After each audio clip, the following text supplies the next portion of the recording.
And then when the march is over, your ass goes back to your housing project with your rats and your roaches and your shitty job and your bills and your debt and your bad credit score, and you can't afford anything.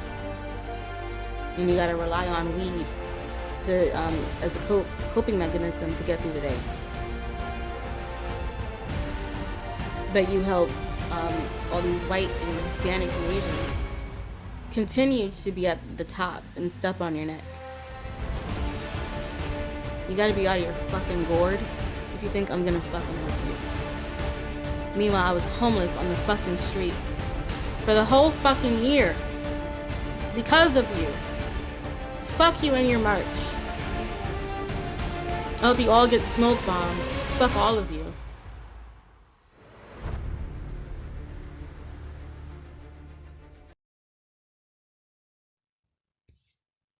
Fuck the No Kings March.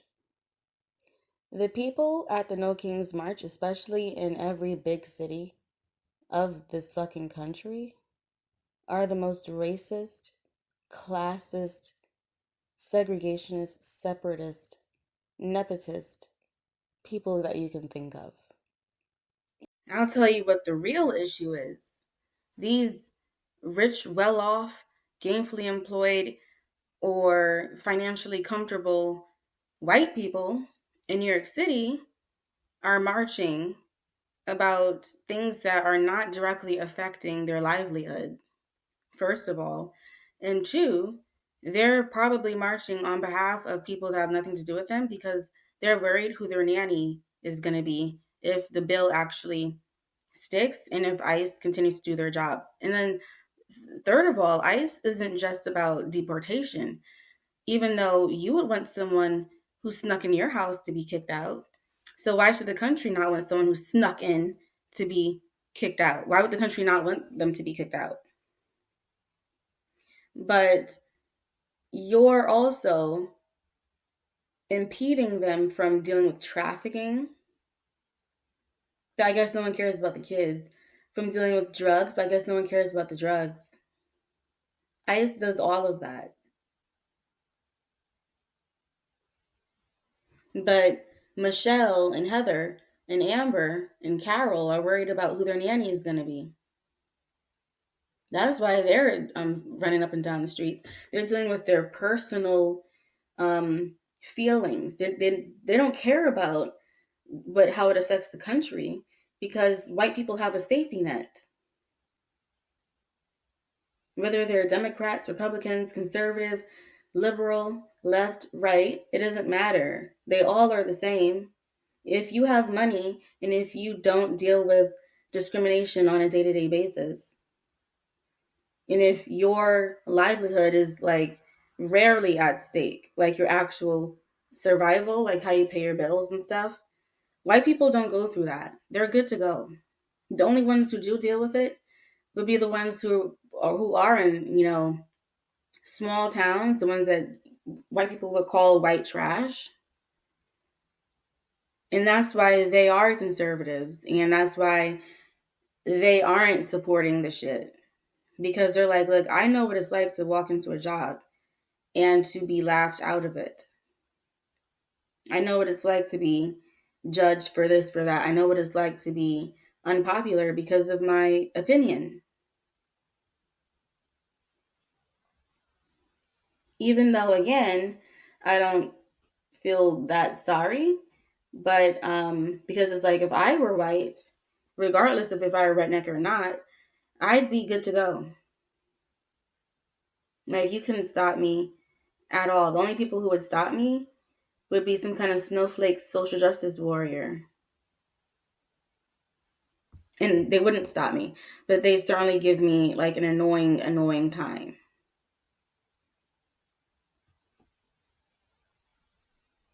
Especially in the big cities. And I have no idea why they'd be in small towns. I have no idea what hipster college kid that is on some college campus. Because I guarantee you, no small town person who isn't on a college campus is agreeing with the No Kings March because it doesn't benefit you at all. Or you're the random Mexican family in the small town. And this is a very racial thing. It's very, very, very, very racial. So I will be discussing race today. And you can probably hear from my voice what my race is. Even though, I might clearly present myself if you were to see me, and I'll show my arm here. But if I were to present myself, you might see that, there's like a mix there. But at the end of the day, I'm still black because I'm still a black person. And let's say even if I am a mix, there's still colorism. There's still racism. That's just the truth. And so basically what I'm saying here is that if you are a person of color who is partly black, right? You're thinking, well, this doesn't apply to me because in person, in social situations, I can do better than people who are fully black or who present themselves as fully black. Or if I'm a black Hispanic, regardless of what I look like, I can just amp up my accent and let people know I speak Spanish and speak Spanish really loud, or just any other language besides just English, and let people know that I'm not an African American. So I don't care what African Americans or full black people go through. So what I'm saying is, first of all, even if Dominicans are replacing African Americans in all over New York City, and so you think you're better, you fled your country because of the fact that you're black or considered black there, or because the world considers your country black, they don't invest in your country, regardless of the evil, disgusting, violent atrocities that your leader, who does not deserve to be named, did to you while he was half black, not quarter grandmother. His mother was a black Haitian. And you know exactly who I'm talking about, that Dominican bastard. So you think, this is what I'm saying, everyone thinks that they're better or that they're doing okay because they're not African American. You could beat your child to death as a white lady and still get sympathy from the public with your hair hanging down your shoulder when you put on that sweet little voice. If you are a black person, a black woman, regardless of how cute or whatever you are, they, call for the death chair. I'm not saying that people won't call for the death chair for a white lady, but there's still, I know people, one more person will sympathize for her than a black woman. And I'm not saying I envy being able to smash someone's head, her own baby's head. I was just watching a YouTube video of on Law and Crime Network. So Law and Crime Network, of a young millennial mom. I don't know if single or not. I don't care. Beat her baby to death, her full white baby to death, and she still has the nerve in the cameras to say, oh, I was just trying to swaddle him. I was just still has the nerve with her thinking that she's going to convince people with her looks, which really are haggardly. And so this racism is backfiring because it's enabling people to do whatever they want, because in their head they're saying it doesn't matter what we do as long as we're not African American. And so if you guys want to base who you are because you're just so obsessed with African Americans, and it's like, well, we can even beat babies to death. We don't care what we do.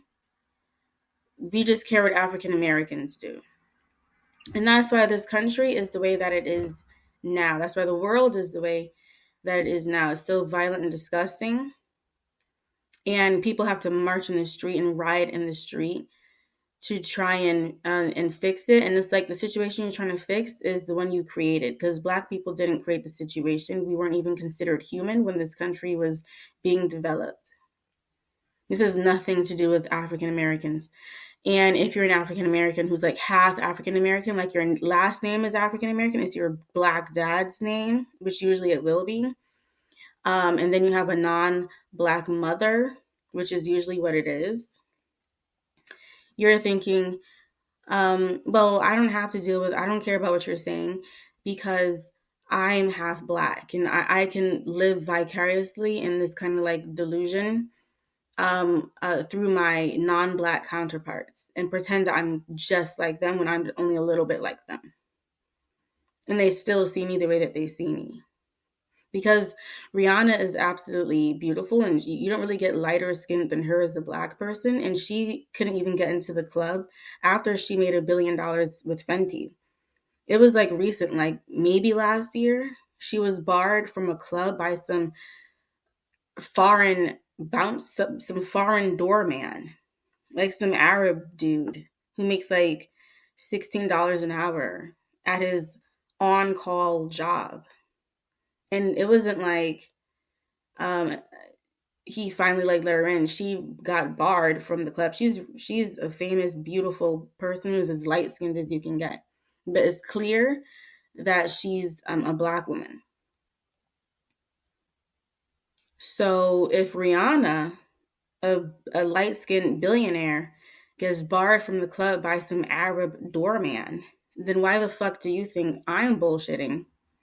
Then you have Doja Cat, who clearly hates herself and is really sad because she's blatantly attractive, even though she's weird and, very sick. And it's probably because she was raised to hate her black half. But she was also kind of psychotically treated better than her black half. So now she's like, I'm not as good, but I'm better. So that's what people do. They're like, that's what these Asians are doing. That's what these Dominicans are doing. That's what mixed people are doing. And I'm trying to tell you that if you keep thinking like that, then, well, fuck you. But you will never be able to smash a baby's head to death and still, like, get away with it. You will never be Casey Anthony. I'm not talking about Casey Anthony, by the way, but just another example. Like, you'll never be Casey Anthony. You'll never clearly be guilty of something. I don't think she killed the child, but I do think she was an accessory. She got tried for murder. She should have been tried for manslaughter or accessory or something. Then she would be under the jail. But she got tried for doing it. So she's free. You'll never be able to do that. Not even the most beautiful Asian, Dominican, black person, like light-skinned mixed person that you can think of. Naomi Osaka got laughed out of Japan. Black people exalt these people who the rest of the world doesn't give a fuck about. And so I'm trying to, what I'm basically saying here is I'm very correct in that as an African American, especially in New York City, when you try to apply for a job with your dad's last name, which is what you have to apply with, or do your onboarding paperwork with, or introduce yourself on the interview with, you're not going to win. So you might think, well, once I get my foot in the door, they'll see how beautiful I am because I'm mixed or I'm just not black at all. But you're some form of black. And the truth is, you won't even get to that stage because your name is not Hispanic. Your name is not Asian. So in New York City, you're not going to get hired. They don't care what you look like. And if you're Dominican, you might get your foot in the door to the interview, but if you have an afro, regardless of your skin color, and or if you're just straight up, black presenting, you're not going to get the job. And I know that's the truth because when I had to entertain the food bank, when I had to take shitty emergency jobs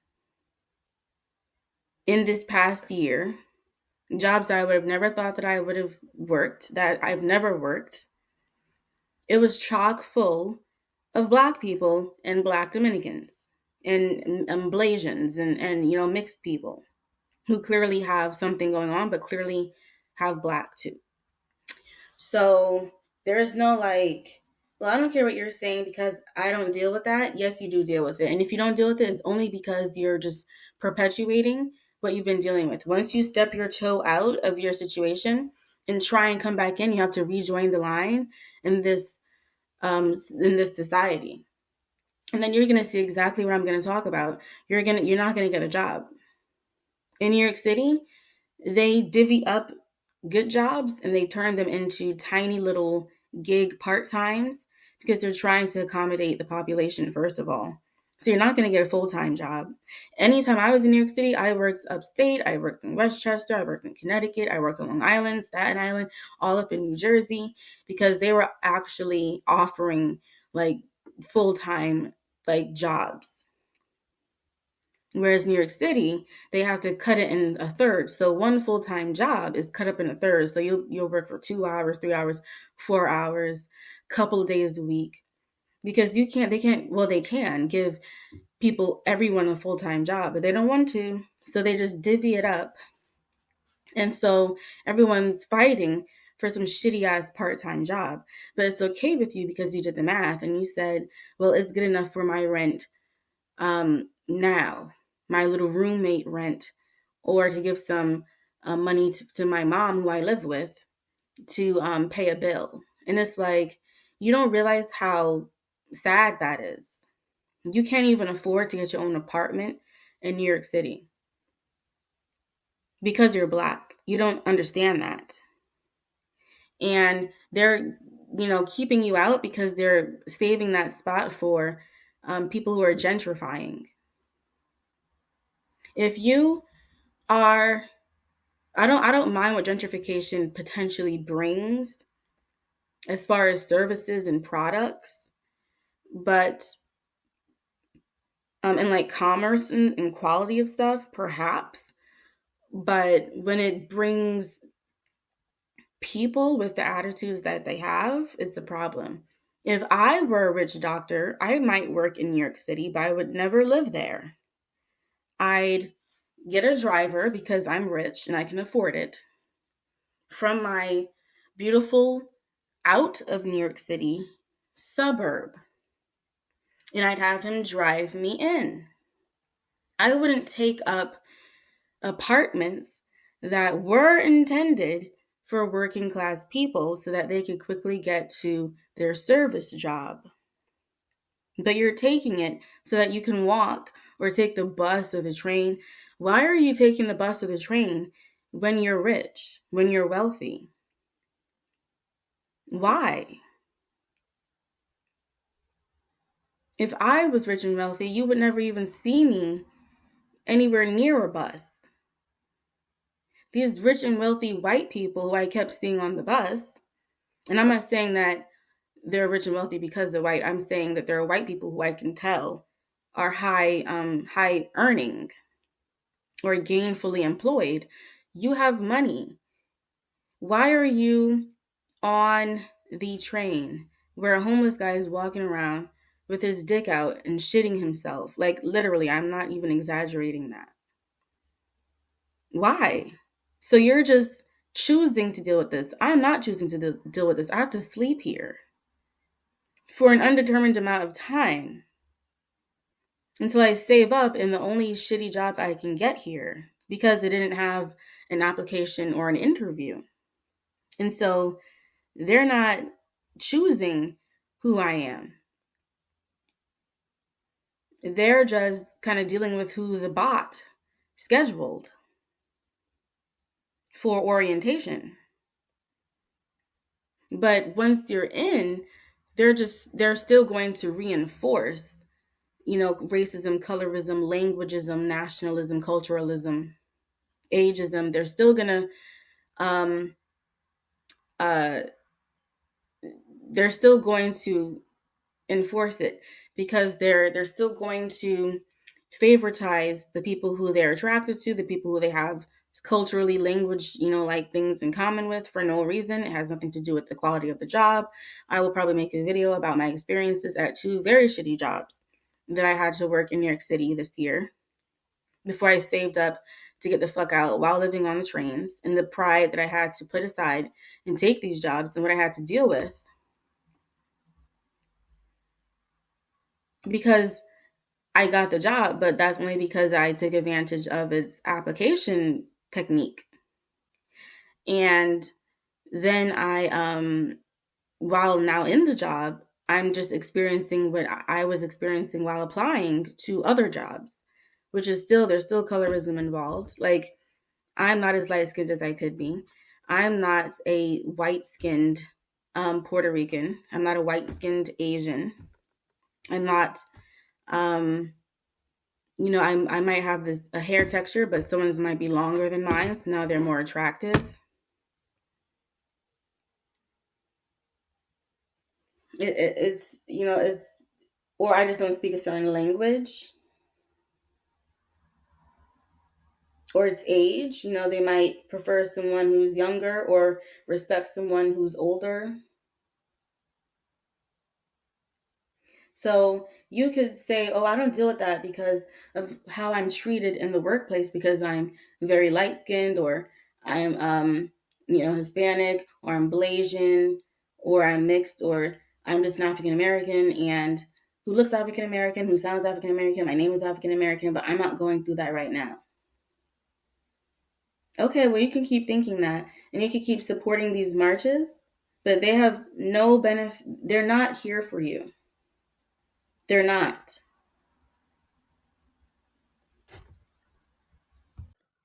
The people at the No Kings March in New York City, especially, are the most racist motherfuckers on planet Earth. The most racist on planet Earth. I can get into every bit of racism that I've experienced in just the past year of being in New York City. I recently left this fall, this autumn, I left New York City. And I'm not going back. Even though I'm born and raised in New York City. I don't know what happened during lockdown, and especially like in 2022, 2023, because I wasn't there. I came back in 2025 after leaving in 2021. I don't know what the fuck happened in those years, because even before COVID, I felt something in the air. But one thing that a lot of African Americans do, and I mean African Americans as far as non-Hispanic, Black, especially if you're monolingual or the other languages or dialects you speak, are just worthless as far as the American workforce, generally speaking. Unless someone specifically asks for you, which they rarely do, because I spend all day on Indeed. And I've been on there in the past. The main language that they ask for is Spanish, especially in New York City. Like, they barely even ask for Asian languages. The thing that they'll do is say bilingual. And I actually have an upcoming case with EEOC, because when I was applying to a job on Indeed this year, and the EEOC quickly got back to me, and I dealt with the EEOC in the past, and they did not quickly get back. And they also said, you know what, there's nothing that we can do, but I insisted, and so they proceeded forward with lawsuit paperwork. But then I was like, they already pretty much said that there isn't this, that there isn't that. But in this case, they're going about it differently, in a way that I know they're actually serious about it. And so what happened was I applied to a job on Indeed, and I met all the qualifications as far as the job description, the job requirements, what they're looking for as far as experience, education. Actually, pretty much exceeded that, but not in this obnoxious like way. But I hate that as well. It's like, if you have 10 years of experience in something and they're only asking for like a year, They need to carry your ass on to a different job because you're taking the job opportunity from millions of people because you're reaching down instead of reaching around or up. A lot of people are cowards. If you have a master's degree, even in some bullshit thing and years of experience, why are you reaching down and applying for like a regular customer service job? But anyways, but that wasn't me. I have more than 1 year experience. So I can't even remember the experience that they were asking for. But anyway, I'm telling you this because I qualified for the job. But there was one thing that they asked for. But on Indeed, they have two distinctions: preferred and required. And if you use Indeed, then you'll know. So preferred means that the application won't cancel or reject, or the recruiter or whoever, well, they probably will, but they don't want you to not apply. Required means need not apply, which is discrimination, depending on what it is, but need not apply if you don't have this. So I can understand if they're asking for like a licensed therapist and you don't have any qualifications in licensed therapy. Then you need not apply, right? So I'm not talking about that. I'm talking about um I'm not saying that I'm applying to things that I just don't have any business applying to, right? But this said just bilingual preferred. That means that I can proceed, and preferred, you still shouldn't even be saying bilingual preferred because that's pretty much, if you took bilingual out and put white or Caucasian or Asian or Hispanic in that space, or even black or something like that, if you put Muslim or whatever next to that, then that is discrimination. It's still discrimination to say bilingual preferred. I'm not stupid. I know that's code because most black people are not bilingual. And if they are, then it's in some kind of cultural dialect that no one gives a fuck about. The only black people who are bilingual in a language that is useful in this racist workforce are Hispanics. So like a Dominican or something like that. Not even black Brazilians. No one's asking for Portuguese. And that's because Hispanics are no one, it's not like that they like Hispanics. It's that just Hispanic is just the common thing to hire. Right? Because the first original immigrant outside of the white race is the Hispanic. And so it's just this arbitrary thing to do.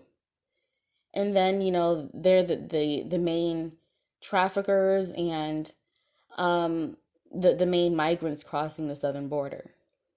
So it looks like that's their intent, is to make it look like they're DEI by saying bilingual.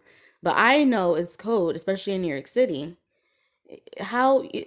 You're turning away every African American, and white Americans don't care because in New York City, white Americans are at the top.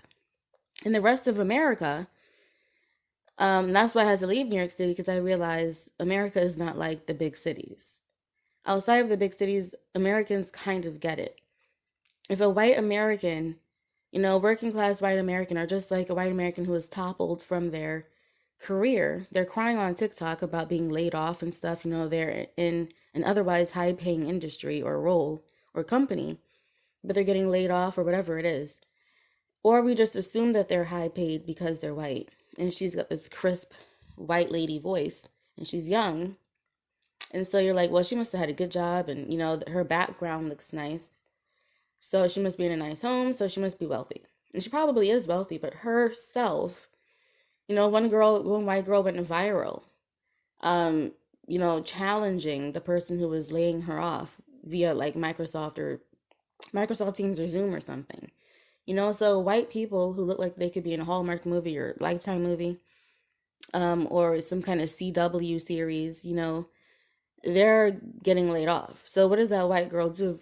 Immediately, the job she needs to apply to if they ask for bilingual, especially bilingual Spanish, what is she going to do? What is he going to do? She's probably going to end up applying to these jobs that might be low hanging fruit because she just needs something really quick while she's between the job that's her goal that might take a little longer to employ her because it's like a quality job. And so it's more competitive. It might have more rounds. It might have a longer background check or a background check at all. In the meantime, she's going to be applying to regular customer service, call centers, retail, restaurant. If she's smart, then she'll understand, hey, I need to suck it up really quick and, apply to Burger King or whatever it is. And so that's what's happening outside of New York City. Because in New York City, it's racist. But outside of New York City, white people understand, hey, because I've encountered them all the time. Hey, I'm not bilingual. Right? So and even if I am, I'm not bilingual in Spanish. They might be like German or, French or something, Italian. No one's asking for that. They keep asking for Spanish. Now, even if they are in New York City, even if they are asking for other languages, it's still, even if, Amber, who's half French or something, in some small town in a town you wouldn't think that she'd be half French in, right? Some South Carolina town or something. Even if she's good to go to apply, if they're just vaguely asking for a bilingual speaker, it still is discriminatory to every African American here, as well as white people who aren't bilingual. But no one cares because African Americans don't care because they African Americans have this kind of either cowardly or bougie, or they just don't know what's going on. And so they'll have this thing of, well, I'm doing okay, so that's on you. They'll say something like that, or that's what like an ignorant coward type of person would say. And then the bougie ones, who can also be ignorant cowards, but we assume that they don't care because they're living some cushy sort of life, right?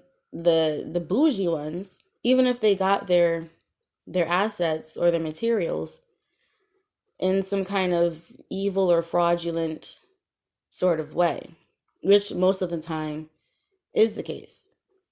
Because if you're a minority, especially a black one, especially an African American one, no one in the world wants you to succeed. So you're not like succeeding in some kind of just natural way. Something kind of extreme must have been done for you to attain that level of success. Like I don't care what you say. You join some organization or something, or you have some kind of connection in one, and then you did some handshake policy, you're in the good graces, you were a pick-me and never stood up against racism happening around you or whatever. You did something. You married someone, something, for you to just barrel your way up some kind of corporate ladder or through the system that's not necessarily made against you, but it was certainly made without you in mind. Because when it was being made, you were not seen as a human.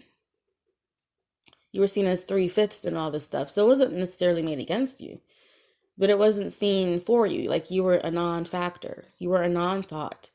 So how do you have like wealth or new money in this country without having, bent the rules? Like, please. So,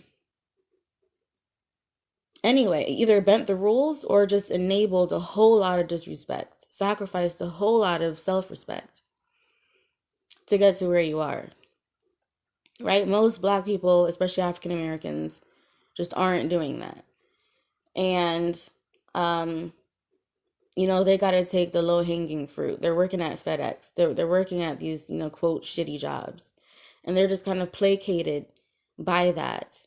And then New York City legalized weed. So while also empowering hoodlum culture, they gave Black people some kind of like coping mechanism. It's just a softer crack cocaine, because they also advertised crack cocaine as like some kind of medicine. It was like some kind of supplemental recreational medicine, but it's actually a very toxic chemical. And it turned everyone into psychotic zombies. But anyways, they legalized the drug is the point. And who's entertaining it? Not just Black people, but Black people are a large entertainer of it, especially in New York City, where thug behavior is kind of like the norm. To the point where you really can't tell the difference between someone who's homeless and someone who's not homeless. And I was very confused this whole year. But anyway, and so in New York City, they're specifically asking for Hispanics a lot. This could also be a case of the Dream Act or something. And so I was applying to this job. I said, well, on the job description, it said just preferred. And bilingual preferred, again, as I've established, is still racist. It's still discriminatory to someone, even if you don't care who they are. And you're supposed to care because you just marched all day for equality at these No Kings marches. And I know you guys don't care because you literally wrote that application. You know exactly what you're doing when you wrote that. Like DEI and like the rest of America and like small towns and stuff, DEI to them, because they're unaware of what life is like in the city, which is why I'm telling you. But DEI to them is like some code for Black. In New York City, DEI is DEI for like everyone except Black. Because when they took the word diversity literally, because the word was used by Black people, the pioneers of this DEI shit, they used the word so that people wouldn't, again, in that cowardice, they didn't want people to be like, oh, they're just doing this for Black people. And so they said, no, diversity. And, they felt really smart saying a word like that, because at the time it wasn't really like used.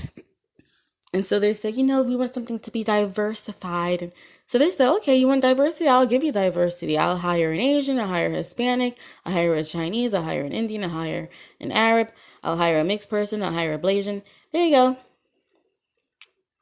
And then, but no African Americans. That's DEI in New York City and in other big cities. They're like, well, we're very diverse. And at that point, now African Americans are like, fuck, that's not what I meant.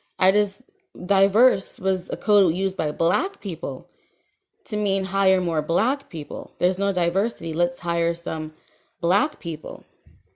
And what they didn't realize was how white people think in that, they said, okay, well, I'll do diversity, but not for you. But it's still technically diversity. And at this point, now they have Hispanics on board, Asians on board, because Black people were really just pioneering for black people because other people were already doing fine. And so now this whole diversity thing, the Asians, Hispanics are riding on the coattails of African American civil rights. But you can't ride on the coattails of theirs because the Dream Act was for Hispanics. Stop Asian Hate is for Asians. Black people can't ride on the coattails of that. And so all this DEI, they're like novelties. And I've already known this because, there were times when I've gone to all white schools. I won't get into my background, but they would give us, suggestions for topics. And one of the topics, for like a history paper would be to talk about the civil rights movement. And then another was the Native American Trail of Tears. And I would remember sitting there, and I even remember her name, her first and last name. I remember what she looked like. I could point her out in a crowd, like right now. Unless she looks totally different now. But, and she was like, nah, I don't want to do about the civil rights. Let's talk about the Trail of Tears. Everyone talks about the civil rights. And like I was sitting right there. And so this is how they think. I know that this is how they think because I've been around it for years.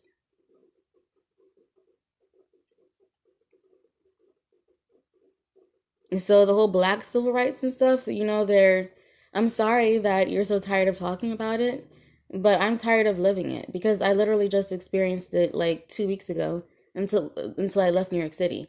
And now I'm down south and where I'm supposed to be afraid for my life. And the white people here, as they were before I went back to New York City, the white people here are just, lovely. They're courteous, they're neighborly, they're God-fearing, they're, the men have skills, handyman skills, construction skills, land skills, they can drive, they look like men, they have weaponry skills, survival skills, hunting skills, black, white, Hispanic. New York City, they're walking around in skinny jeans and they're, wearing fingernail polish and dresses and high heels and just ridiculous. They have no skills whatsoever. They're riding the train as grown men. They're doing drugs in public. They're broke. They have a roommate. They have flighty, silly ambitions. They live with her mom or whatever it is. And I understand the whole living with your mom thing, but living with your mom with no ambitions is an issue. Living with your mom is an emergency, and you're still making money and still have your ambitions. You're just kind of using this as like the safety checkpoint before you relaunch again.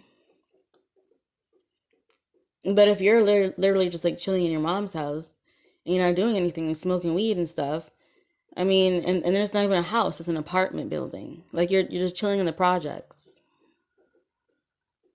And so these African Americans, they're just kind of like turning their cheek to what other African Americans are going through or what they're literally going through, but they don't see it as what they're going through because they're like, well, at least I'm not, homeless on the streets. At least that's what a lot of black people do. There's always an at least.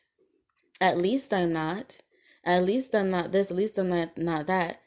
And it's like, but still in the meantime, if you were that, if something did happen, there's no safety net for African Americans. There's a safety net for everyone else. There's no safety net for African Americans. And at this point, they're tired of you and they're not going to create one.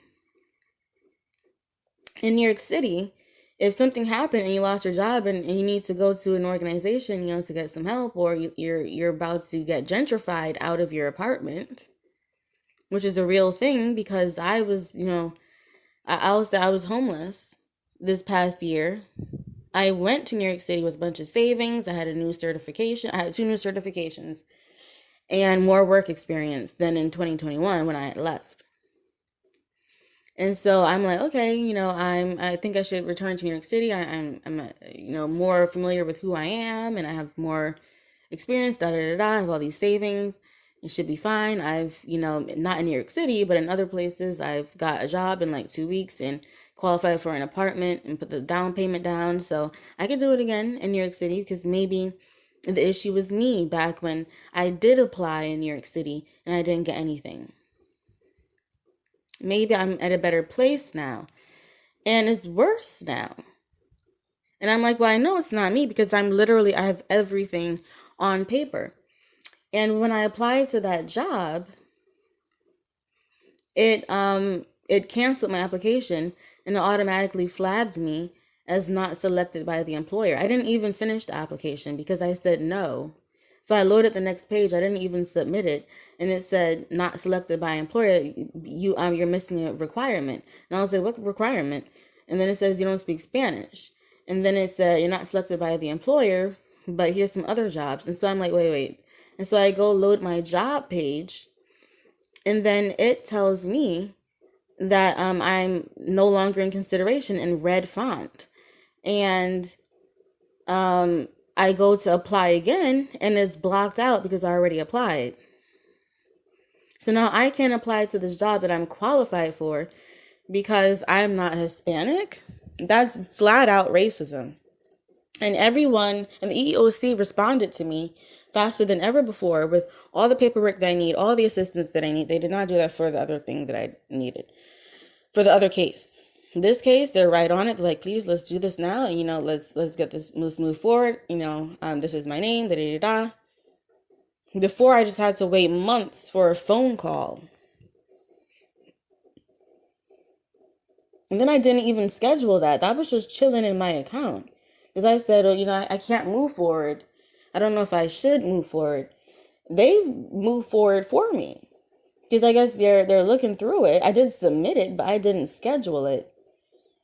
I don't think I could schedule it because in New York City, everyone and their mom is scheduling things. So there was just no appointment, so I just left it there. He scheduled it for me. They didn't do that for my other ones in the other years that, I've applied.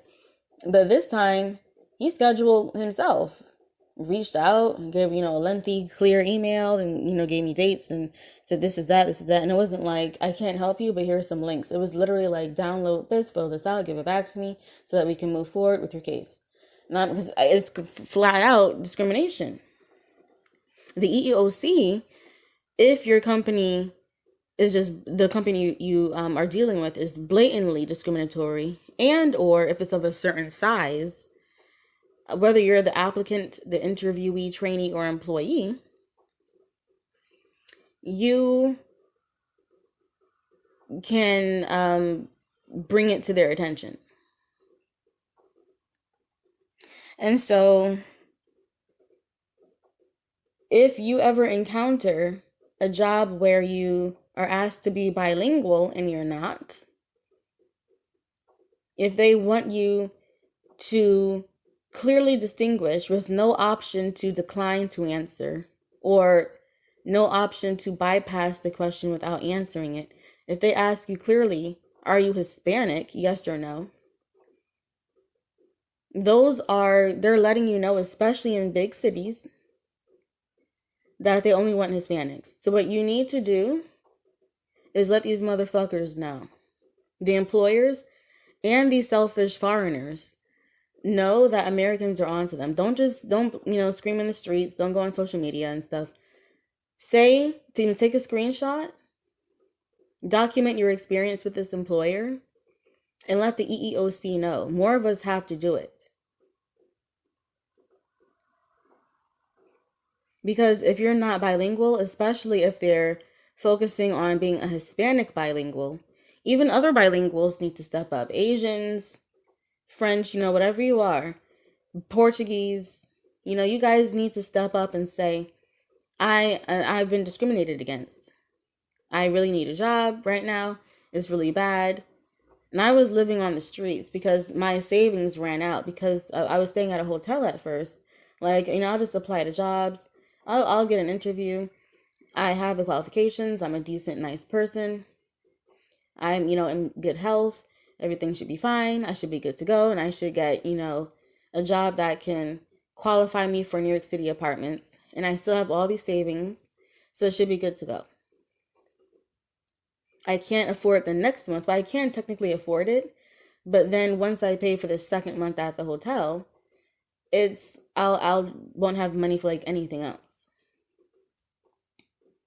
And so I was like, 1 month, because at even the shittiest hotel in the shittiest city, wherever that is, it is probably going to be double or triple for a month's stay, double or triple the local rent for a month in the housing market.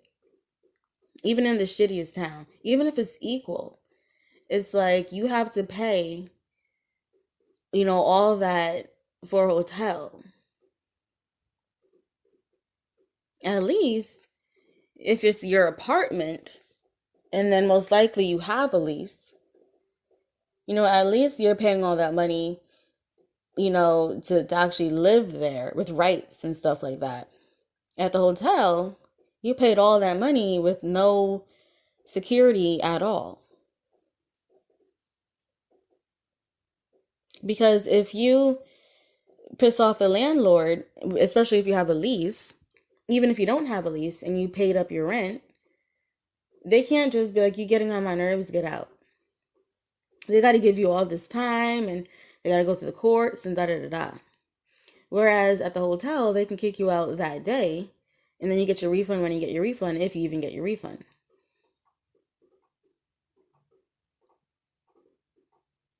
And you got to leave that day. So it's like, why would I spend all that money repeatedly at a hotel? I didn't come here to live at a hotel either. I came here to stay at a hotel while I'm job hunting. And then I'll even be able to accept, job hunting and job hunting and then getting a job while I stay at the hotel, and then staying at the hotel like ongoingly, because at least I have the money already for the next month. But at least I'll be getting like a paycheck. So I'll have more money than before when I wasn't hired at the hotel, staying at the hotel. So I was like, if I have to stay at the hotel while I'm working, that's a little bit better. But that's not the goal, but that's what I'll do. I decided that I'm going to forfeit my spot at the hotel because I wasn't getting hired. And the reason I wasn't getting hired is because I'm not Hispanic. It happened several times. I got rejected at White Castle because I had 3 bands, right? The third band is the band, the highest, the best job, the highest pay, and or just the best role, like the title, whatever it is.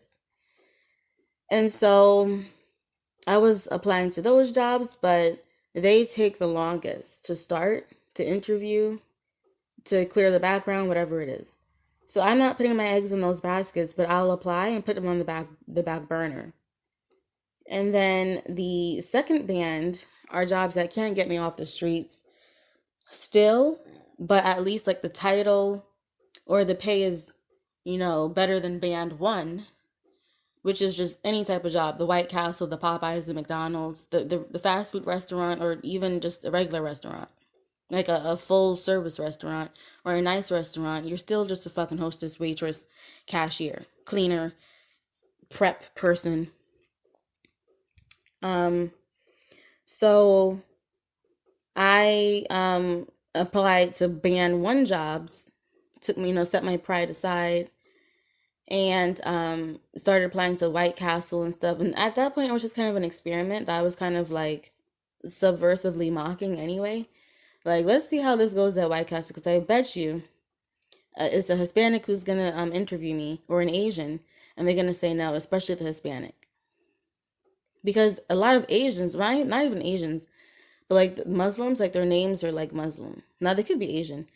I don't know what they look like because I never went. But they're, well, I didn't go most of the time. But at least, like I've been invited to interviews by a lot of Muslims, right? They could still be South Asian, but like their names is like Sadiqia or whatever the fuck they are, Ali, Rafi, whatever, or just interesting names. But they're like the owner or manager of like Popeyes, Taco Bell, and that's another thing. 7-Eleven. You know how many times I've been offered jobs there and stuff, but at the time I was like, I don't know if I can do it, because I am scared to have a male Muslim boss, regardless of his race. Honestly, I'm a little scared, because he's probably gonna treat me like absolute shit. Like, yeah, he's inviting me out and stuff, but like to interview, but I really don't think my job security under him is gonna be good, and so I don't even want to bother. Like, really. He's probably gonna break a lot of laws. I'm sorry, but that's just, I didn't want to. Like, I would be fine with the job, and if like um any other type of person called me out, like even a female Muslim, but a male Muslim, I'm sorry, no, I don't want to work under a male Muslim. And a lot of male Muslims they're running a lot of stuff, at least in New York City. And that's also like a lot of these YouTube videos of like the decline of the American, food industry. Where did the American diner go? And da da da. And that's where it went to people who don't give a fuck about American culture, and people who don't understand it, people who didn't grow up in it, so they don't even know about it, or people who do, but they're cheap and they're not gonna provide it. That's what happened. And then lockdown as well justified the whole um pickup thing, right? So once IHOP started offering pickups, I'm like, something's happening in this country. Like, I'm glad that I could get IHOP delivered to me, but IHOP delivered, like, I kind of like the whole clinky clinky of the diner plates and forks. And so now these companies are realizing, hey, a lot of people are delivering online. Why don't we just downsize this place and get rid of the whole sit down thing and then just offer to go? So now you're getting like to go quality to your service and your products for the all American, the otherwise all American diners, depending on where you are, and especially in New York City. Even Pizza Hut. Pizza Hut, I remember as a kid, there was like an arcade machine. It was very full. It was like a regular restaurant. It was like being at a restaurant. Most Pizza Huts do not provide that anymore. And it's not just because a lot of them are owned by people who aren't American, but it's just because they're responding a bit presumptuously to some kind of response that kind of justifies them unscrupulously downsizing and taking away the quality and culture of their restaurant. And if they're foreign, they're definitely doing that. Like, working at 7-Eleven would be bad enough, but definitely, I'm sorry, under someone who is from certain cultures, and I'm sorry, that's it. And if in New York City, every Popeyes, every Taco Bell, every KFC, every 7-Eleven is ran by people who had like just got to America. It's kind of uncomfortable because my rights, I will question my rights, and I can't experiment with that right now. Um, but I still applied because this is before I realized what was going on, and I would apply, and then it's like the ones who don't even bother inviting me out more than everyone else would be like the Hispanics, and I know that is Hispanic because I've either been there before, or I interviewed, but the language they asked me to speak on the application. As soon as I see the bilingual question, especially if it's required, and especially if it asks for the language to be Spanish, I know that the manager, certainly not the owner, but that the manager or some shift lead or whoever is Hispanic. That's another thing in New York City. Most of the managers are, it's a very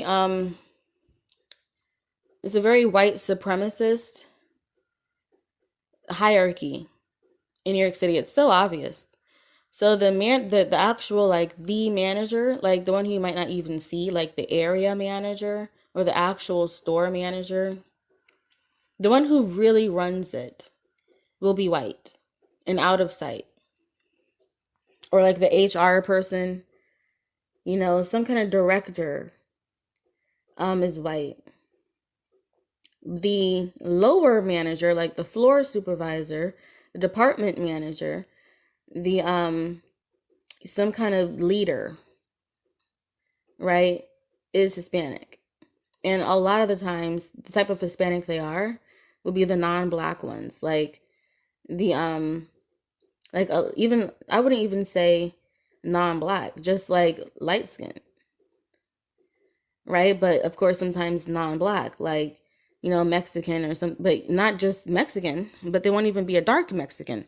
They'll be like a Mexican who I wouldn't say looks white, because they don't, no matter what they think, but they don't look like Pocahontas or George Lopez, not even Jessica Alba. They look like, um, let me think of a celebrity. Do like J Lo, or they don't even look like Mark Anthony. Um,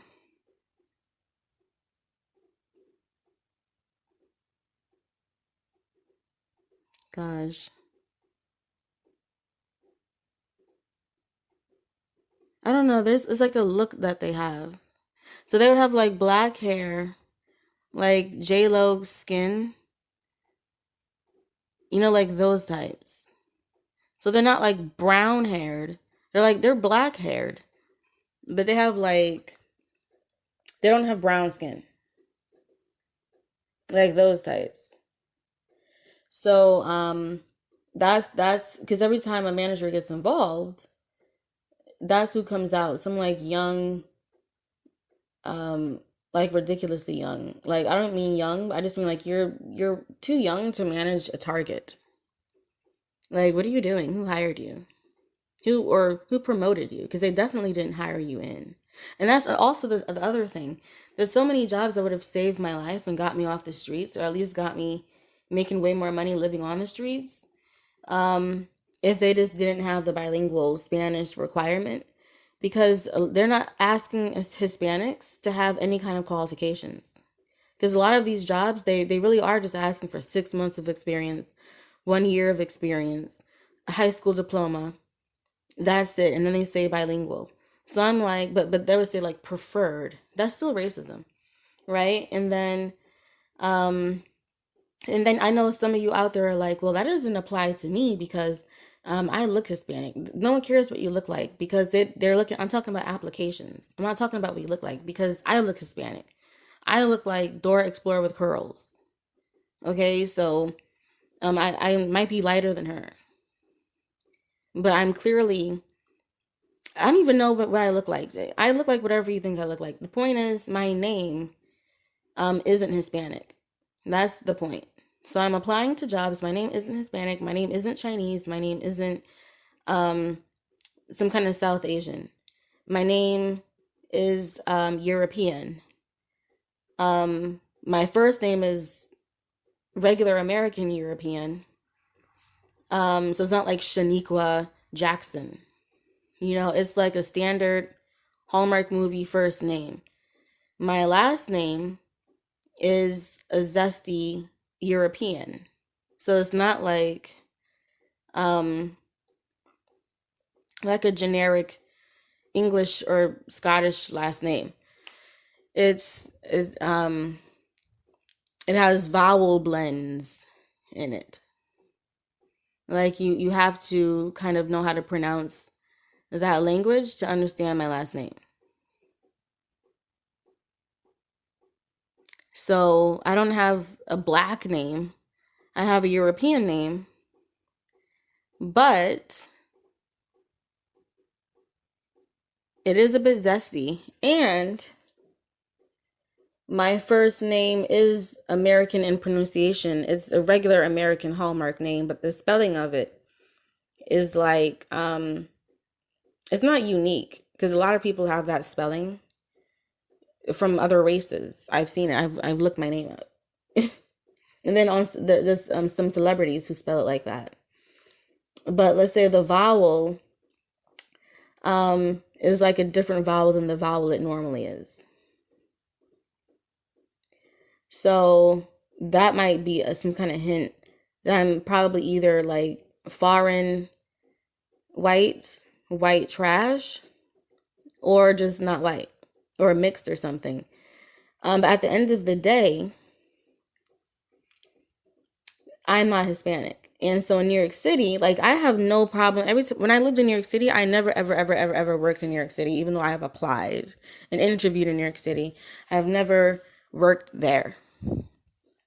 The only jobs I've ever got was in the surrounding areas of New York City, or when I just left New York State altogether and I got jobs out there. So I can't get a job in New York City. And I'm talking about the ICE March because New York City is like the front runner of these fucking blue state, blue city type of marches. And I was in New York City during the march. I wasn't at the march. I just encountered the march and I didn't even know it was happening because I don't play with marches.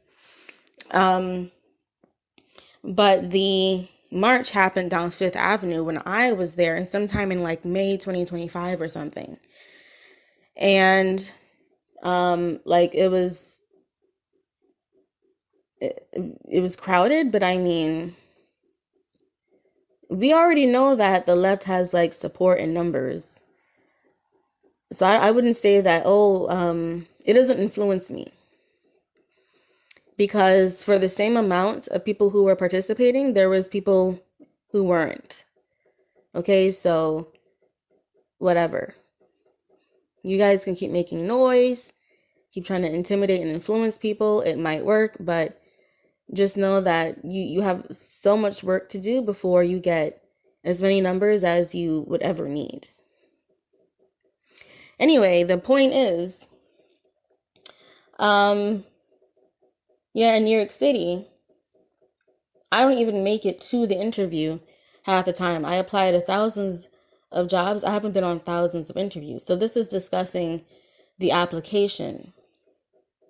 Why am I getting rejected before you even fucking met me? Especially after I had to answer shit about being Hispanic, speaking Spanish, am I bilingual? Which language are you bilingual in?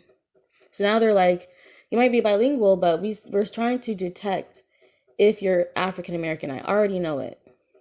We're trying to detect if you're Black. Now we're trying to detect if you're African American. And that you'll answer. That's why I don't answer those questions. If I do have to, then I know for sure this company is racist. They're either racist or they're hiring people just to get tax breaks. And they see us as numbers. So either way, it's bad. If they offer it, it's still a red flag. But if they don't require it, those are the only jobs that I actually can apply to. But the jobs that I also should be able to apply to and that I should do quite well in as far as my competitiveness, right, in the job pool, I can't even apply to them because they're literally for Hispanics. And it's unfair because, if you're an American and they're not requiring you to be bilingual, you have to have like all these years of experience and this and that and this degree, that, all that. And that's fine because I have qualifications. But when you're a Hispanic, they're just asking for like 6 months and stuff.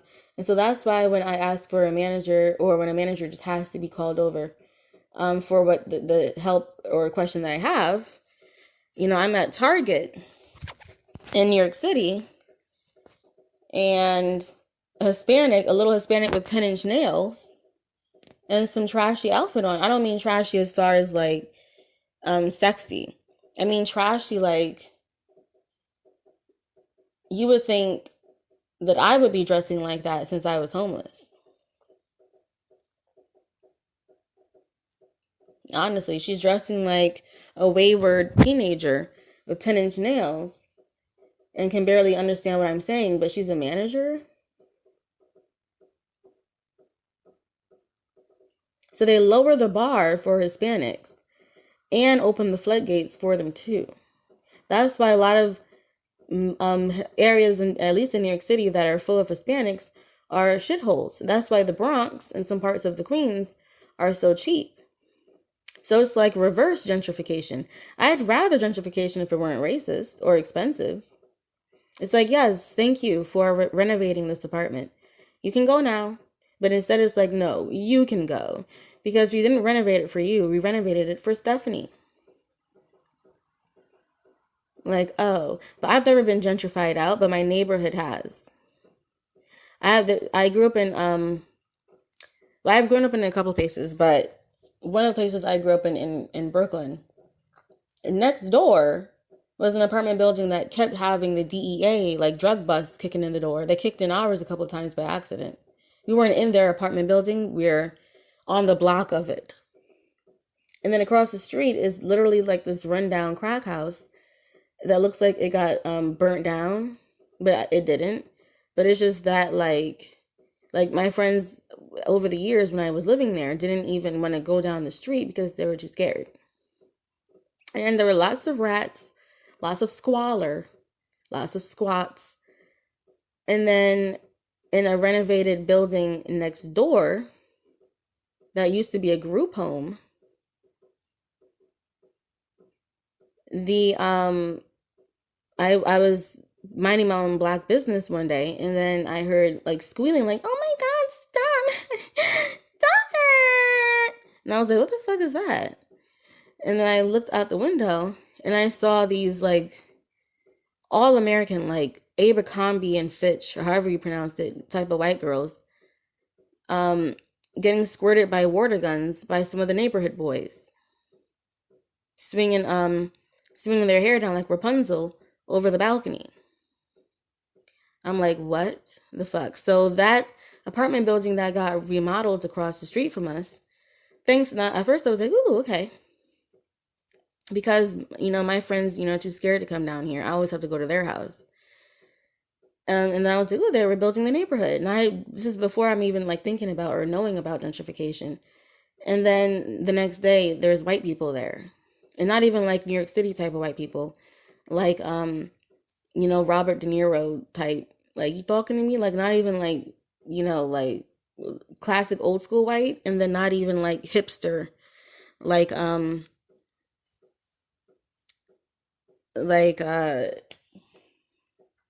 grunge type of artsy people. Just like straight up like Lifetime movie. Not even Hallmark, because Hallmark people aren't annoying. Lifetime movie girls are annoying. Like the psycho cheerleader, but not the psycho cheerleader herself. But the one who we're supposed to be rooting for is annoying as fuck. Her classmates. So it was like that. Like the protagonist of a Lifetime high school college movie. Or like her friends. That's what was across the street from me. And I just had never seen anything like it before. I was confused because like we're all trying to save up to get out of here. And they're just throwing money out to move in. It's and that, but you want to say equality, and it's like, but you're in a very tone deaf, selfish, cruel way. You're boasting about benefiting from things that we never got. But you want to say equality. Equality starts with you. Equality starts with the white people in New York City, not Trump. Trump isn't rejecting your application. Trump didn't ask for you to only be bilingual. Trump didn't require you to speak Spanish to work at White Castle. Trump didn't move those white girls into the neighborhood and raise the prices. So the people who you need to be yelling at is not fucking Trump. That's why all these white people are marching, because they're deflecting it onto Trump. And they're trying to confuse the rest of you into thinking that it is Trump. And because you're influenced by this, quote, solidarity, there's no solidarity in New York City at all. How can there be solidarity in New York City when you're being gentrified? How can there be solidarity in New York City when you can't even afford shit unless you get a roommate who you don't even know? Or you have to live with your mom. How can there be solidarity in New York City when you have to work at FedEx even though you have a law degree? How is there solidarity in New York City when you get rejected for a job because you're not Hispanic? How is there solidarity in New York City when neighborhoods differ on the quality based on the race that lives there? How is there solidarity in New York City when you ignore every homeless person that is walking around? How is there solidarity in New York City when you ignore that a human being took a shit on the floor in the train and you're sitting on the train just ignoring it instead of really questioning, like, how is this allowed? How is this allowed by the NYPD, the MTA, the agencies we put money into? How is there solidarity in New York City when police are more vigilant about arresting fare jumpers as the fare keeps raising in price, but the quality and safety doesn't? And you don't even, help out your fellow person by giving them a swipe. You just ignore them, especially if they're Black. How is there solidarity in New York City when you make so much money? Period. How is there solidarity and equality in New York City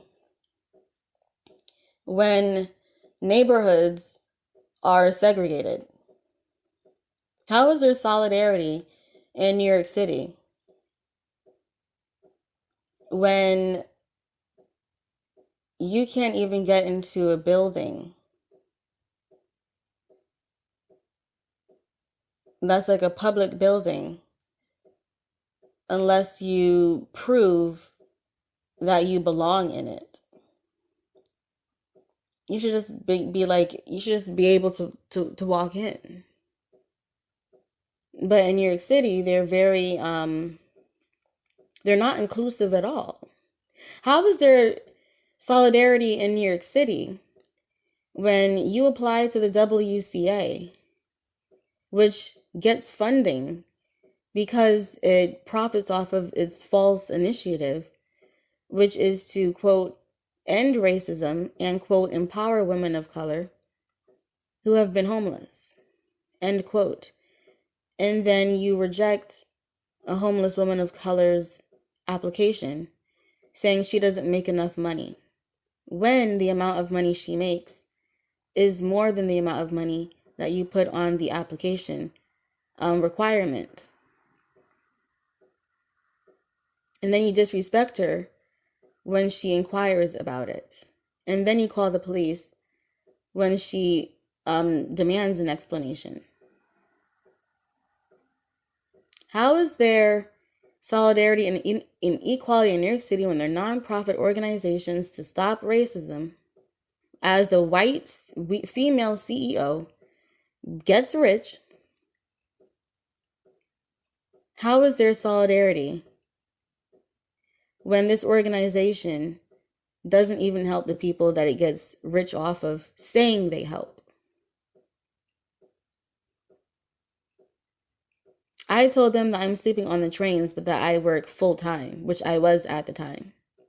And I make thousands of dollars more than the minimum income requirement. And I tell you that I'm a human being who's sleeping on the trains and that I really need a place to live. I've given you my information for the background check. You know that I don't have a stain or dot on my background. I've never even had a ticket. And you coldly tell me, oh yeah, we've rejected your application, sorry. Then I'm like, wait, what? Why? And then she goes, oh, well, you don't make enough money. You have to make $30,000. And I said, but it says $23,000. We're at the $7,000 gap. And she's like, oh, well, that's not up to date. I'm like, well, why are you leaving a non-updated or an out-of-date information page on your application? So you're just so that's what you guys are doing. You're raking in, because that's what the EEOC does, is opportunity. So it's really about when you walk in as an applicant, how you're treated, because there was a time when you couldn't even just walk in and apply. So now they're saying, well, we'll just keep our efforts against racism minimal and just address the whole walking in thing. So now if you're applying online and stuff, now it's like just apply online. And then you can give us the paperwork, which is ridiculous. And then you can just give us the paperwork of everyone who's applied. And then that's how they keep their investments going.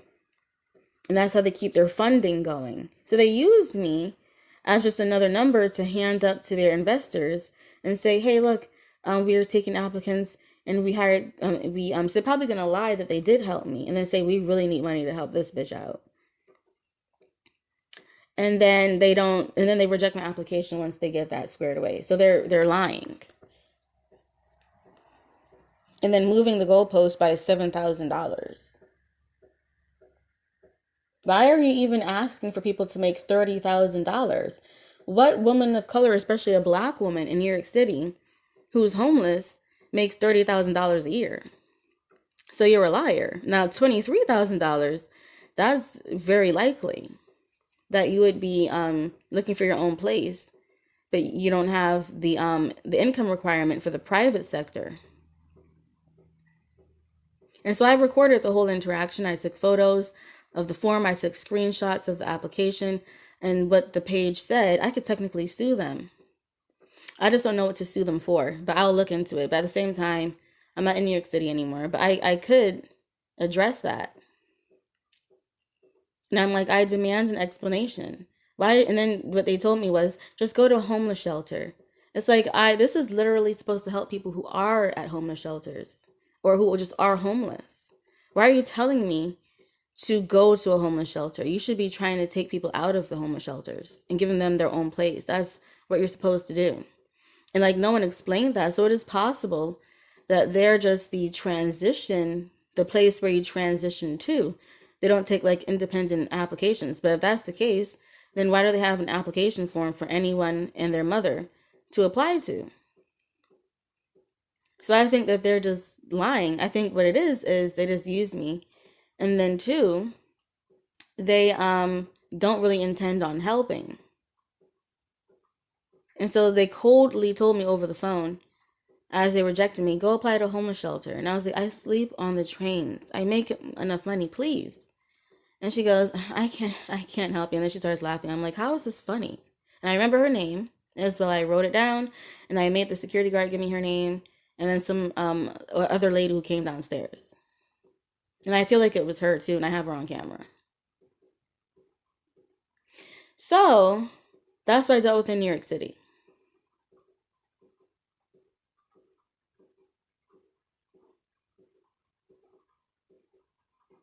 And then the fat black Jamaican security guard they had, I had to school him, and I did it on camera. So I don't want to use the recording anyway, though, because I don't want to give anyone evil out there an opportunity to criticize or critique. I don't need any critiques. I just need you to know that it happened and that it's pretty shitty.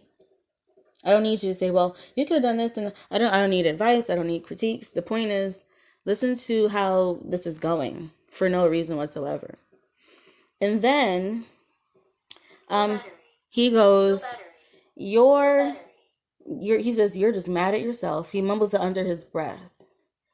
And I'm like, first of all, I'm not mad at anything. You don't know me at all. I have qualifications. I've never done drugs. I don't have a criminal background. I have a job. So I'm not mad at anyone. I'm mad at you guys. I'm not mad at myself. I'm doing everything that I need to do. But he clearly, and then the people who live there come out of the elevator, and they're a bunch of toothless, like I wouldn't say disabled, but just like damaged, like older black women. So I'm like, an African American black woman. Like, they're not bilingual. They're just regular African Americans.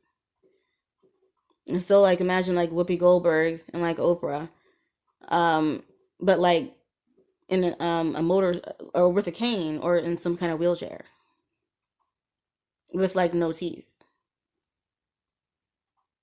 So they have no teeth and like, yeah. Hi, how you doing? So I'm like, oh, so those are the black women who they do want to live here. But if you're in your right mind, then they don't want you to live here unless you make a certain amount of money that a lot of black women just aren't making. And even if they are making that money, they're not going to go to some transitional housing to do it. Anyway, I know that they don't require 30,000 because I asked on camera the other people who live there, and I was like, "Do you make $30,000?" And that's when the security guard was like, "Okay, I'm gonna need you to leave." And I was like, "How does your fat Jamaican ass get into this country anyway?" Right? And you think you're all that because you make $16 an hour as an immigrant. It's more than you would make back in your country. But if you lose your job, your fat black ass is gonna be right out here with me. Don't fucking get. This is what I say about black people, and that's why I do support Trump. I support ICE. I support Candace Owens. Because they get it. I support the Hodge twins. Any black conservative, I support them. I don't give a fuck if they have a white wife. I don't give a shit. I support all of them because at least they understand the direction of this fucking country and they truly do know what it's like to be an African American. They don't give a fuck about the Mexicans. They don't give a fuck about the Asians. They don't give a fuck about Ukraine. They don't give a fuck about Gaza. They know what it's like to be African American. They give a fuck about their security in their country.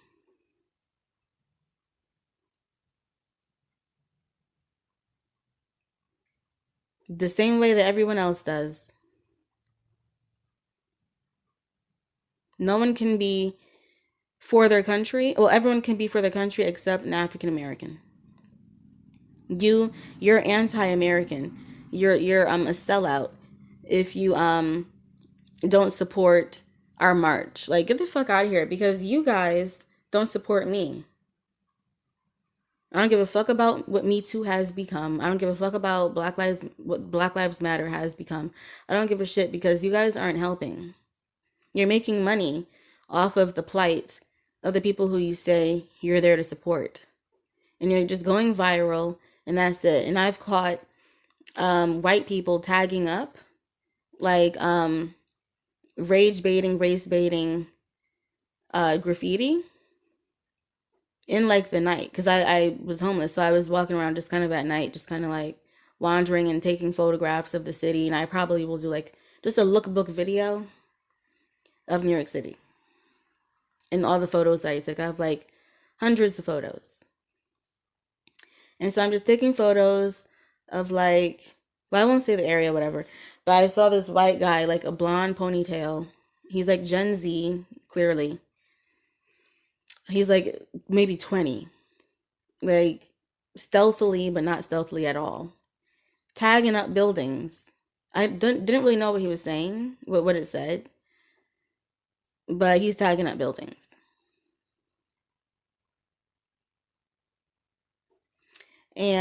But he's like kind of like running away. And it's like, who are you running away from? Because no one walking by is gonna like call the cops on you. And there's no like cops like around who would even notice what you're doing. I just noticed because I was like right there. And I saw him just like tagging up like down a whole block and stuff like that. And I was like, I can't read that shit. But it better not be some like you pretending to be a black person so that people get mad at black people. Because I mean, the shit was caught on video anyway during like the during lockdown. I remember the video. There was some white girl at some kind of BLM march, I think in San Diego or something, and she was tagging up BLM and on harmless like buildings that were innocent in the situation. Like they're just a building. It's not like a municipal building. It's just someone's business, and she's breaking the window and like tagging up BLM. And then some black lady had to stop her, like, you're not helping. And this is what I'm talking about. This is what they're doing, this No Kings March. They're going to use as a shield black people. And I'm not going to be your fucking shield, Stephanie and Carol and Magdalena and Pooja and Ming Lee. I'm not going to be your fucking shield. Because I've been treated like shit by Asians in New York City. Most of my fights and arguments have been Asians. Like this past year, I can't tell you how many elbows how many Asians I had to elbow, punch in the face. I had to punch an Asian guy in his face. I was walking, along Bryant Park. If you know where Bryant Park is, it's like around 42nd Street, like Times Square. It's in like Midtown. It's in the middle of Midtown, surrounded by skyscrapers, and it's the pinnacle of everything wrong with New York City and this country. It's very, very, very I wouldn't say exclusive, but exclusionary. Like, it's very racist, it's very classist. And I'm often, other than tourists, but there's not even a lot of black tourists.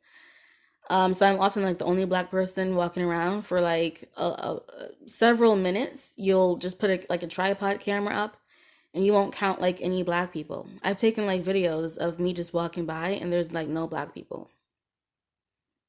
It's just East Asians and white for the most part, and then like some brown, and then like a handful of black separately across for like hours, excluding like maybe some cleaner worker. And so I'm just walking by, and this Asian, I got into so many arguments because people don't get out of my way when I'm walking. And I already know what it is. It's a power trip. And it's like, I'm not going to Tetris my body to move around you. If you don't want to move your shoulder or, move out of my way, I'm not going to move my shoulder and move out of yours. We're just going to have to bump into each other. And trust me, I don't mind if we do, because I'm in a bad mood anyway, because I live on the streets. So if you want to fight, you're going to get something. So if you bump into me, and if I think it's just a little too aggressive, or if you don't say sorry, I'm going to fight you. And for the most part, it was Asian people. And so one night, especially around that area, and so one night, this East Asian guy, like, if I were like a weakling or smaller, I would have like flown away the way he bumped into me. He like bumped into me the way like in a bad horror movie, like when something is up, like the hooded guy with no identity like just bumps into you, like bumps into the character, and then she's like, oh. Like, let's say she's moving into some new like building, and it's like a bad building, and so you as the viewer, you're supposed to be like, well, I wonder who the killer will be, or something like that. And then some guy in a hood whose face you can't see bumps into her really fast, and he doesn't apologize, and he just kind of stares at her, and she's like, oh, I'm sorry, but I'm not sorry, I'm not that type. So when he bumped into me like that, I turned around and gave him the nastiest stare. And I'm not even going to say what I said, because this video will definitely get banned. Like, it was a slur and some swearing. I'm not going to joke with you, because we locked eyes, but he turned around and said something nasty to me. I don't know what he said, because I was talking too. And so our bump made us both spin around at each other and say something nasty to each other and look at each other in the same way. And I was like, don't fucking look at me like that, da-da-da-da. Like, you can say fucking excuse me, and da-da-da-da-da. And then he was saying something else too. And then I said my slur, and then he charged over to me. So I bunched him in his fucking face. And I was like, don't come near me. And he tried it again. I bopped his ass. I fucking punched him in his throat. And it hurt my hand. I know it hurt him, because he stared at me like, and then he just walked away. And I was like, yeah, get the fuck out of here. Who the fuck you think you are? I'll knock your ass the fuck out. And I had never, Like, I had to do that before. You think I'd have to do that to some like crazy black homeless guy on drugs in like the hood? This is like one of the supposedly nicer areas of New York City where they attract tourists, apparently. And you're like an East Asian guy. You're supposed to be like this victim who everyone molly coddles. And you're charging up to me in the street, bumping into me, not saying sorry, looking at me crazy. It's like, how crazy do you have to be to look at me crazy? You didn't move out of my way. And if anything, you should move out of my way because you're like a bigger guy. Like, you can move out of my way. You wouldn't bump into a white girl like that or your own kind. And if you do, then we need to get him off the streets. He needs to go to jail because he's going to hurt someone. So if you're just angry, bumping into people, not saying sorry, then you're looking for a fight. But if you're doing it to me, you're still looking for a fight, but I think you're just a racist because you don't think you should move out of my way because I'm just this black girl. And so I was like, I'll fuck you up for free out here in front of everybody. And I'll fuck up whoever tries to stop me too. You know how many Asians I had to fuck up around Bryant Park? I had to let them know. This is not your time. I don't give a fuck if the Bank of China is there anyway, because it's across the street. I don't give a fuck if you work at the Bank of China or if you think the Bank of China means that this is your little town. Because white people had to say yes to the Bank of China, even existing, let alone propping up a building here. So you're still not in charge. The people who are still in charge are white people who don't like either of us, really. They just put up with you a little bit more because they can kind of do the numbers and realize, hey, we need these, people. But you're still clearly walking around here angry because you're bumping into people and looking for a fight. I had to bop so many Asians and then Koreatown is nearby. I don't even know why they call it Koreatown is also so disgusting. Like, walking through there, it is so nasty. From 31st Street to like 25th Street. No, I messed up. From where does it start at? Like 35th Street to 25th Street. But I don't think down the whole street. I just think down the east streets and maybe like one west street. Like one block of the west part of like 35th down to 25th, and then like a couple of the east streets, a couple of blocks along the east side. So let me say that again. Like one block down the west side, starting from 35th Street to 25th Street, and then like a couple blocks down the west side from 35th to 25th. Maybe not even that many streets. That like tiny clusterfuck of streets down Fifth Avenue is like Koreatown. But it's so nasty.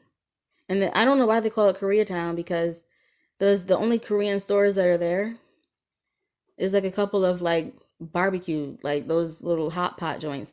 And that's another thing about New York City. Here they go again, making it racist. Just because there's some Korean hot pot places, it doesn't mean that this place is for Koreans. It's for anyone. So I would just walk through Koreatown, and so now these Asians think this is our town.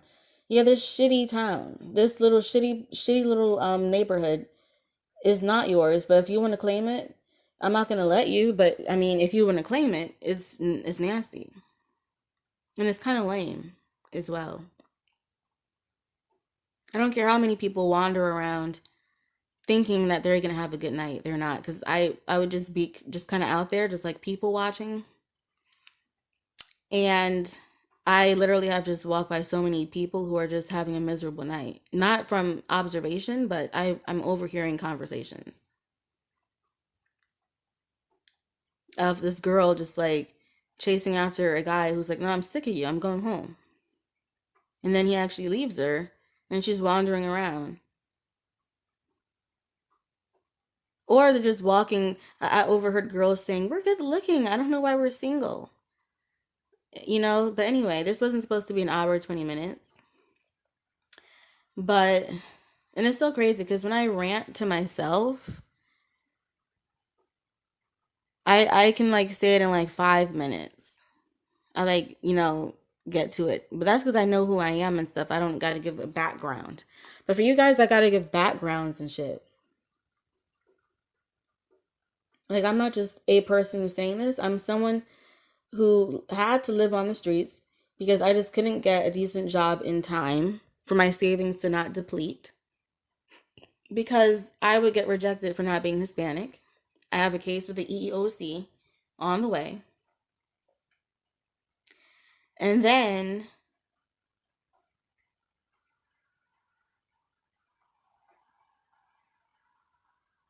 just all the shit that I've been dealing with, period, whatever. It's a very racist place. And you don't notice as a black person because you're like, well, I have my shitty apartment with my roaches. I'm good to go. I don't care about what's going on with other African Americans. I don't care what's going on with other black people. And in fact, I'm going to make fun of you if I find out. That's how they act. So I don't support, I'm not here to say, hey, let's come together as black people and stuff. I'm here to say, I don't give a fuck about your march. That's what I'm here to say. Because the whole come together as black people thing is useless. Because it's not going to happen, and it's not going to happen in the way that it needs to. So I'm done. I'm not even done. I've never expected it. I've never said it. I'm here to say, fuck your march. That's what I'm here to say. Fuck your march. You can shove your march and your picket sign up your fucking urethra. That's what you can do. Because you go home to your nice little apartment, your nice condo, your penthouse, or your actual townhome, your actual house, as a white person, as an Asian person, maybe. Or you go to your neighborhood that might not be that great, but it's segregated.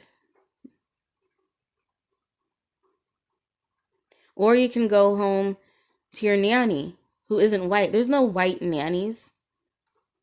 You go down to M4 in Manhattan, there's a certain point of the route where a bunch of nannies get on.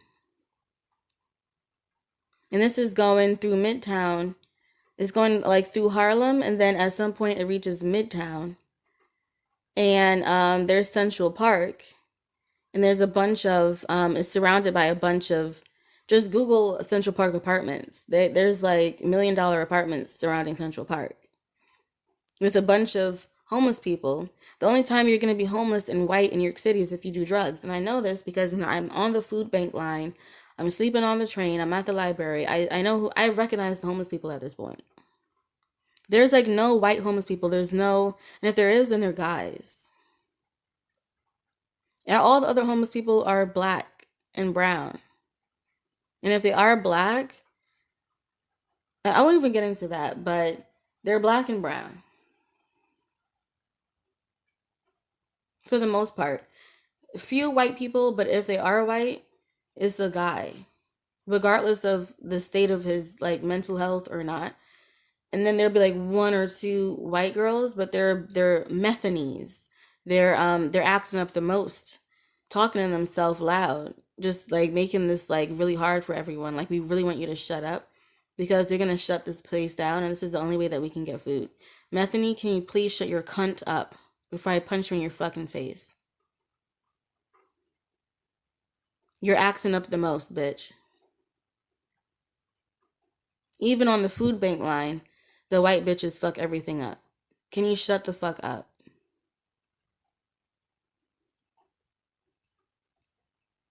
Even the white guys have to tell her to shut the fuck up. And he's serious, because if you're homeless and you're a white guy, you're on the sex offender registry, probably. So he has no problem choking this bitch out. But he has to kindly ask her to shut the fuck up instead. So I know who all the homeless people are. Give me a break. There's no white homeless people. And if they are white, then they're like the worst people on planet Earth. You have to be the worst person on planet Earth to be a struggling white person. You can be an average, even even a good, decent black person, and you're homeless.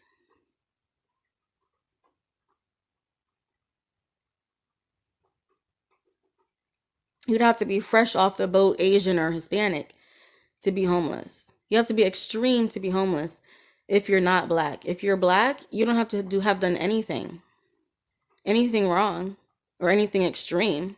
You're just homeless. That's why right across the street from the food bank that I frequented, near Fifth Avenue, right across the street, a shooting happened. They killed multiple. They killed the CEO of some company that made him unemployed, and it was a black shooter.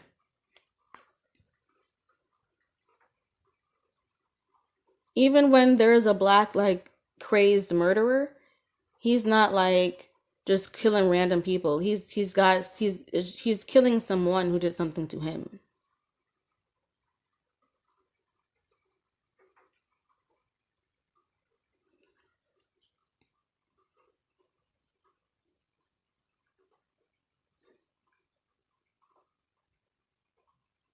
And that happened this year as well, that killing.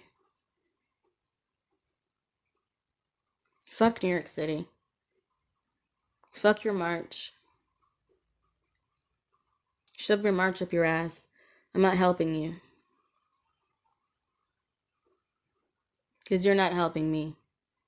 And then when the march is over, your black ass goes back to your housing project with your rats and your roaches. And your shitty job and your bills and your debt and your bad credit score, and you can't afford anything.